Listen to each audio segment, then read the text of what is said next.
Welcome back to the Phenom's Fantasy Channel. As we know, I've had some technical difficulties internally, and work myself through that because what winners do is winners win. That's what they do.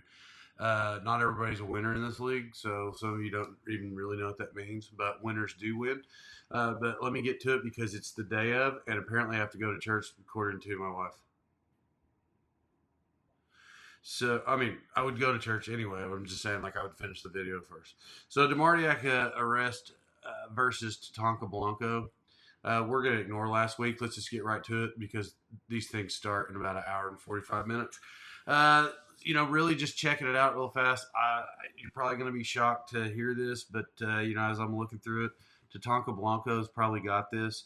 It does give the percentages to Will, 102 to 109. Will DeMartiak arrest is projected to win, but he's probably not going to win because, as we know, he's 4-2. He did fight his way out of the hole as we assumed that he would, but he is coming up against Goliath in Tatanka Blanco today.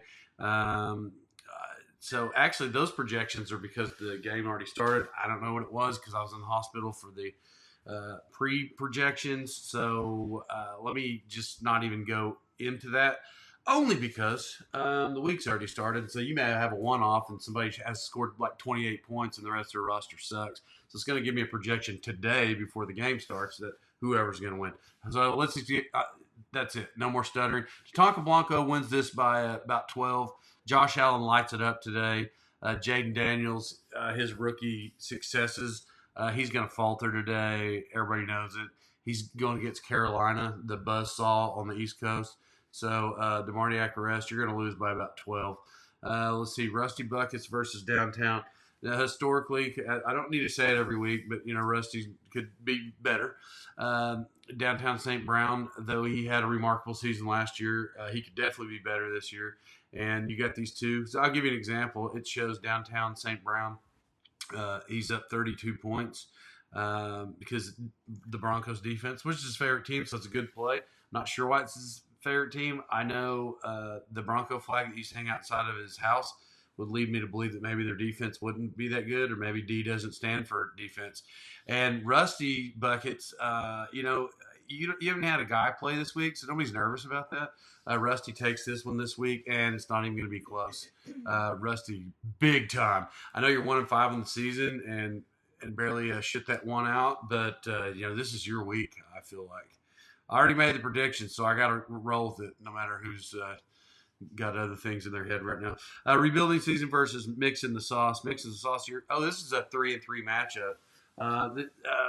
Rebuilding season based on the previous years, he's a Goliath this year. I mean, 3-3 at this point in the season for rebuilding season, this is big, guys. He's a Titan. Mixing the sauce, 3-3. Maybe not as good as normal, but the season is not over. This is week 7. Guess I should have started the show with that. So, rebuilding season. This week, just looking at his roster, let me see who's going nuts this week. Oh, you got Hunter Henry, who scored 5 points.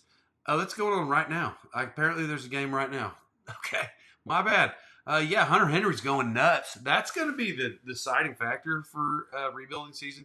You got this. Hunter Henry goes crazy today. He already has 5, and it's only the third quarter. So, mixing the sauce, you get blasted this week. Everybody knows that. Bye week versus Wrecking Crew. Wrecking Crew, you took your first loss. I don't know if you guys remember, but I was 5-0 last week for my picks. And I called that one. This particular week, though, Wrecking Crew versus bye week, Ross. I'm just looking at Ross's roster, and he's got A-Chan, who's coming back this week. Tyler Algier, big time. That is a big time pickup for you. He's going to go a lot of places.